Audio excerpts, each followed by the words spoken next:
Olá, como estão todos? Então, mais uma vez nós nos reunimos para juntos buscarmos o conhecimento. Vamos agradecer a Deus por essa abençoada oportunidade, importante a cada um de nós, de estarmos aqui reunidos.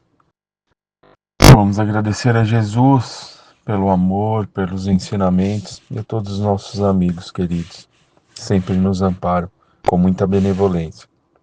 Faça de nós, Senhor, instrumentos úteis da Tua vontade, que se faça sobre nós agora sempre. E nos fortalece, Senhor, nas nossas tarefas, na nossa caminhada evolutiva, para que tenhamos força e coragem. Pai nosso que estais no céu, santificado seja o vosso nome. Venha a nós o vosso reino. Seja feita a vossa vontade, assim na terra como ela é feita no céu. O pão nosso de cada dia nos dai hoje. Perdoe nossas dívidas, assim como nós devemos perdoar nossos devedores. Não nos deixes cair em tentações e livra-nos de todo mal. Que assim seja, graças a Deus e a Jesus. Bom, seguindo aqui o nosso livro de estudo, Seara dos Médiuns, pelo Espírito Emmanuel, psicografia de Francisco Cândido Xavier, do capítulo 18, Obsessão e Jesus. Reunião pública de 4/3/60. Questão número 237, 237. Bom, esse capítulo ele vai relatar um pouco a questão da obsessão da mediunidade. Tá? A mediunidade é responsável pela obsessão que pode levar a casos de desequilíbrio? Não, muito pelo contrário, né? O que acontece é que quando nós chegamos, temos o entendimento dessa mediunidade, chegamos até um local sério de estudo, como é a casa de Fabiana, a casa que nos acolhe. Pela mediunidade, nós temos uma sensibilidade mais aflorada, uma sensibilidade maior. Então, o médium acaba por captar todas as sensações, todas as situações, acolher todos os pensamentos, né? Ou seja, tudo que vem a ele, sem saber filtrar, sem saber trabalhar, sem saber se proteger. Então, o médium acaba chegando em uma situação bem complicada, bem difícil, por essas questões, por essa sensibilidade.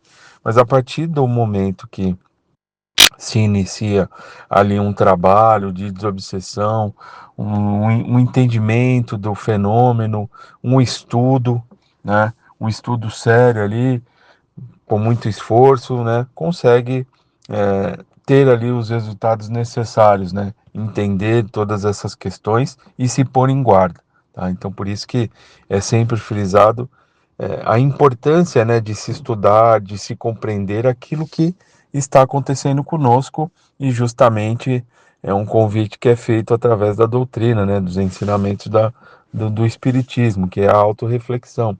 Refletir sobre nós mesmos, né, aquilo que está acontecendo conosco, mas sempre com uma possibilidade ali, uma oportunidade de se melhorar, tá? Então esse a porta de entrada são essas situações que acontecem ali no início, nessa eclosão da mediunidade. E o que nós precisamos ter é paciência nesses momentos, tá, pessoal? Não tem jeito. Faz parte do processo. Algumas pessoas chegam numa outra situação, porém a maioria chega em processos difíceis, né? De envolvimento, requer ali um tratamento, tá? Cada um, na sua individualidade, está passando por determinada situação. Mas termos ali paciência, seguir aquilo que nos está sendo sugerido, nos possibilitarmos uma oportunidade, refletir, né, sobre aquilo que nós estamos buscando, sobre essa oportunidade que a mediunidade vem a nos oferecer, tá? Porque é um auxílio, né? É, entendemos, né, através do estudo, no livro dos médiuns, né, onde Kardec nos diz sobre a importância do trabalho mediúnico, que não é algo que vem ali acontecer em nossas vidas por acaso, né?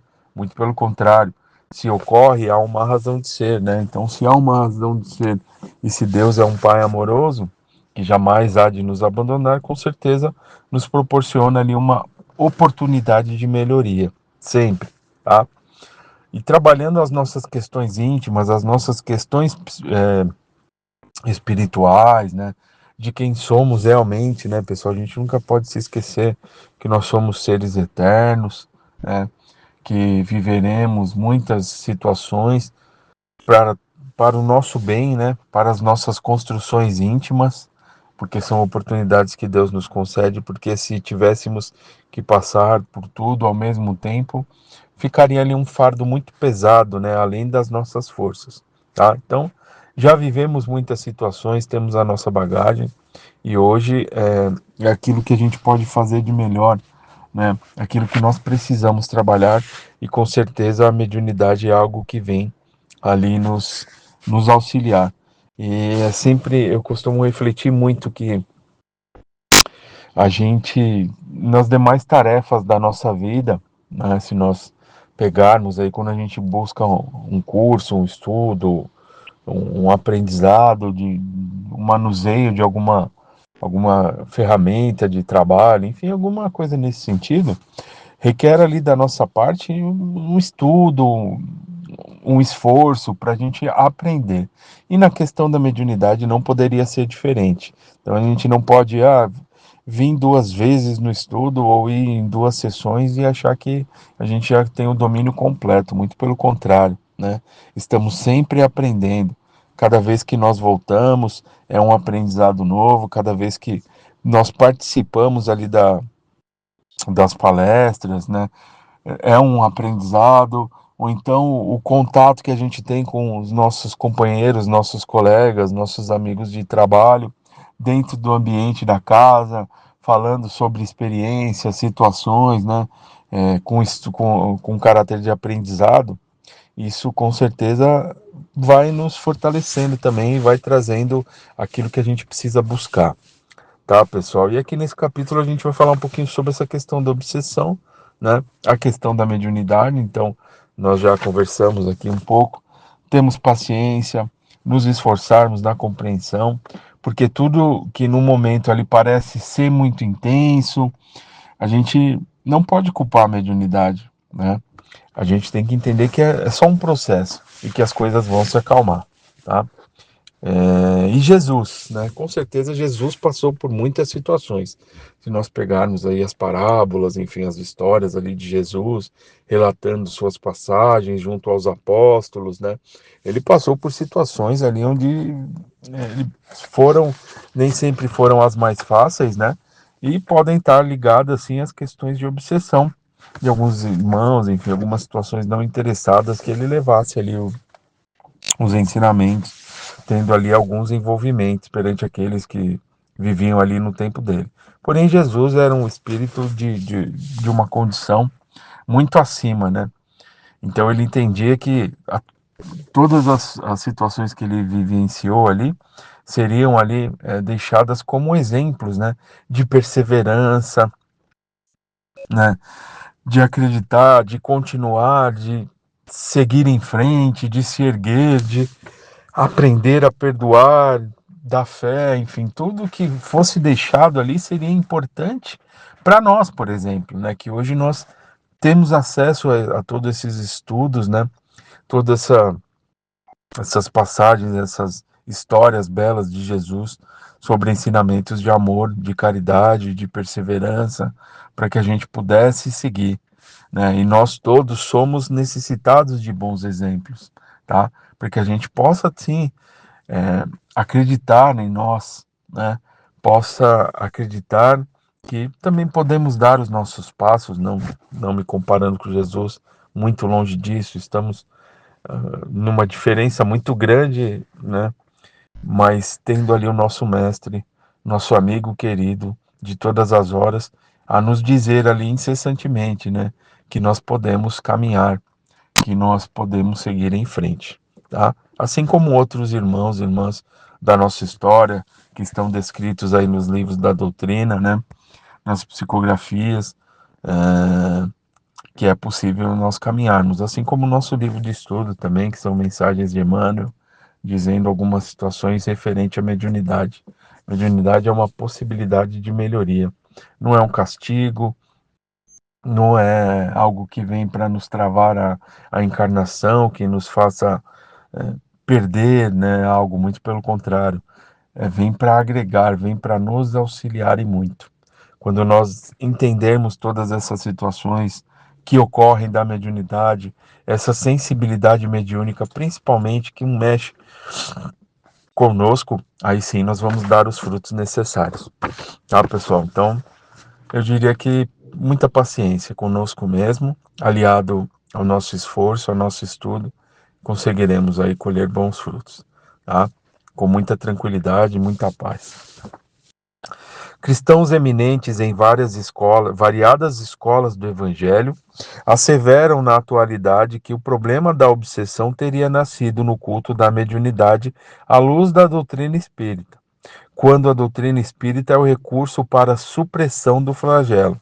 Tá? Então, todo esse material de estudo, de compreensão, do estudo de compreensão da mediunidade, o estudo dos conceitos da mediunidade, o que provoca, como trabalhar, como melhorar, como se proteger. Então, eu diria que a doutrina espírita vai a fundo nessa questão da mediunidade. Então, não vem para se perder, vem para somar, vem para agregar e para nos auxiliar, tá? Malham médiuns, fazem sarcasmo, condenam a psicoterapia em favor dos desencarnados sofredores e, por vezes, atingem o disparate de afirmar que a prática medianímica estabelece loucura. Esquece-se, no entanto, de que a vida de Jesus na Terra foi uma batalha constante e silenciosa contra obsessões, obsediados e obsessores, tá? Então, só voltando aqui um pouco. Atinge afirmar que estabelece a loucura. Não, muito pelo contrário, estabelece o tratamento necessário para nos equilibrarmos, tá? Lógico que o que ele está fazendo aqui é um alarde, o Emmanuel, mas eu diria que também favorece ali o material necessário para o tratamento, para a melhoria, para novas possibilidades, tá? Só acrescentar no que Emmanuel diz. O combate começa no alvorecer do apostolado divino. Depois da resplendente consagração na manjedoura, o mestre encontra o primeiro grande obsediado na pessoa de Herodes, que decreta a matança de pequeninos com o objetivo de aniquilá-lo. Mais tarde, João Batista, o companheiro de eleição, que vem ao mundo sacudir-lhe a obra sublime, sucumbe degolado em plena conspiração de agentes da sombra. Então ele está relatando aqui algumas passagens ali que aconteceram na vinda de Jesus, né? Obsessores cruéis não vacilam em procurá-lo nas orações do deserto, verificando-lhe os valores do sentimento. A cada passo, surpreende espíritos infelizes, senhoreando médiuns desnorteados. O testemunho dos apóstolos é sobejamente inequívoco. Relata Mateus que os obsediados gerazenos chegam a ser ferozes. Referem-se Marcos ao obsediado de Cafarnaum, de quem desventurado obsessor se retira, clamando contra o Senhor em grandes vozes. Narra Lucas o episódio em que Jesus realiza a cura de um jovem lunático, do qual se afasta o perseguidor invisível. Logo após arrojar o doente ao chão em convulsões epileptoides, e reporta-se João a israelitas positivamente obsediados que apedrejam o Cristo sem motivo, na chamada festa da dedicação. Entre os que lhe comungam a estrada, surgem obsessões e psicoses diversas. Maria de Magdala, que se faria a mensageira da ressurreição, fora vítima de entidades perversas. Pedro sofria de obsessão periódica. Judas era enseguecido em obsessão fulminante. Caifás mostrava-se paranoico. Pilatos tinha crises de medo. No dia da crucificação, vemos o Senhor rodeado por obsessões de todos os tipos, a ponto de ser considerado pela multidão inferior a Barrabás, malfeitor e obsesso vulgar. E por último, como se quisesse deliberadamente legar-nos preciosa lição de caridade para com os alienados mentais, declarados ou não, que exameiam no mundo o divino amigo profere a partir da terra na intimidade de dois ladrões.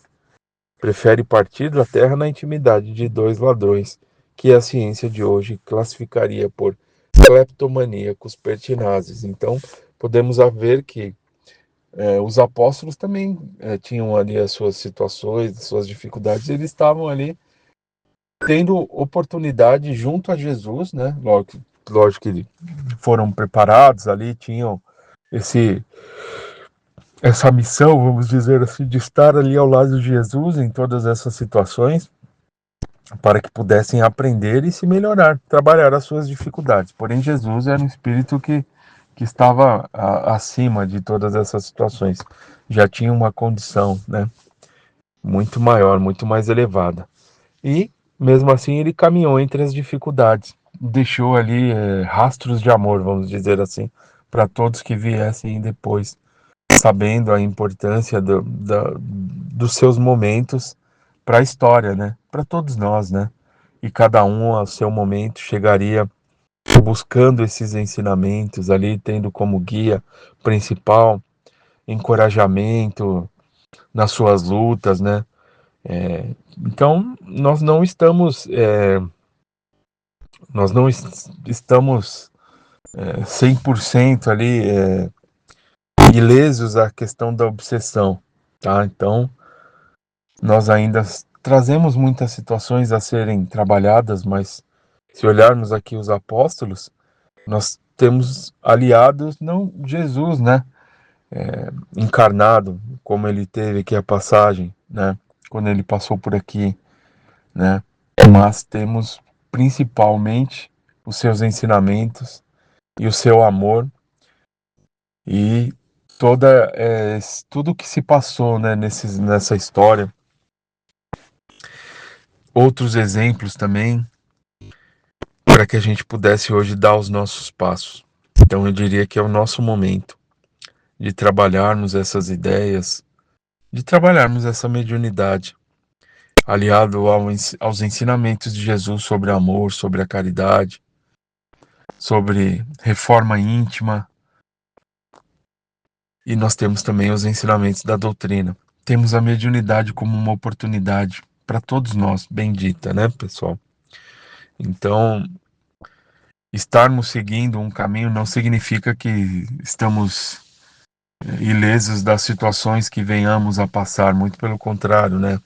Temos a nossa história, temos as situações que possam vir a acontecer, mas com certeza não passaremos da mesma forma, tá?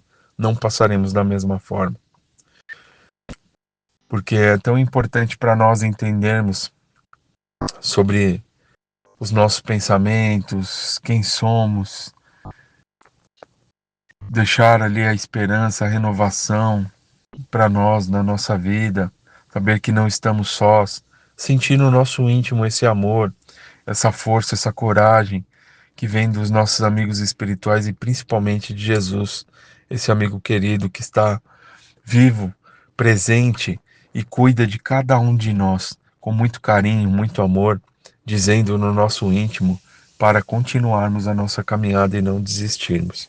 Isso é muito importante, né? Isso nos auxilia bastante, tá?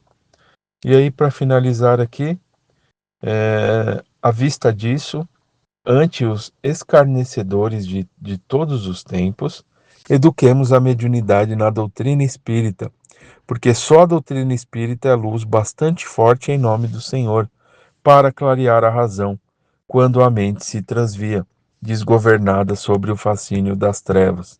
Então, como dissemos anteriormente, né? Estarmos sobre a doutrina, sobre o amparo da doutrina, estudando a mediunidade, vivenciando essa mediunidade, nos proporciona irmos a fundo na busca desse conhecimento que vai restabelecer as nossas forças e trazer equilíbrio para a nossa caminhada. Porque a mediunidade é o amor, sim, representa o amor de Jesus. A forma como ele tratava todos, os cuidados que ele tinha, Então é um compromisso de amor também que nós assumimos para o nosso bem, para o bem do nosso próximo, reatando laços, vivenciando experiências e tendo muitos aprendizados, tá? Com mediunidade, pessoal, muita paciência, um passinho de cada vez, iniciando de acordo com aquilo que eu posso fazer naquele momento. Se eu posso compreender o que está acontecendo, vamos buscar as respostas. Se eu já estou no trabalho e o trabalho não está tão bom para mim, vamos entender todo esse processo para buscarmos essas melhorias, né? Ou seja, cada um ali no seu tempo pode ter ali as suas conclusões e as suas respostas referente à mediunidade. Mas o que eu digo é que cada experiência que nós temos, cada vez que nós participamos de um estudo, cada vivência que nós temos dentro da sessão, traz ali algo de muito aprendizado e muito conhecimento para cada um de nós. Então, perseverança. Perseverança sempre, pois estamos sob o amparo do Mestre Jesus e ele jamais há de nos abandonar. Tudo bem, meus amigos? Então, ficamos com essas reflexões sobre o capítulo 18, Obsessão e Jesus. Então, vamos agradecer a oportunidade sempre que nos é concedida por Deus, por Jesus. Agradecer o amparo de amigos queridos que antecederam a nossa caminhada e com muito amor nos auxiliam. Que tenhamos força e coragem na nossa caminhada, em nossas buscas. E que Deus, nosso Pai, esteja sempre presente, iluminando os nossos caminhos. Pai nosso que estais nos céus, santificado seja o vosso nome. Venha a nós o vosso reino e seja feita a vossa vontade, assim na terra como no céu. Pão nosso de cada dia dai-nos hoje.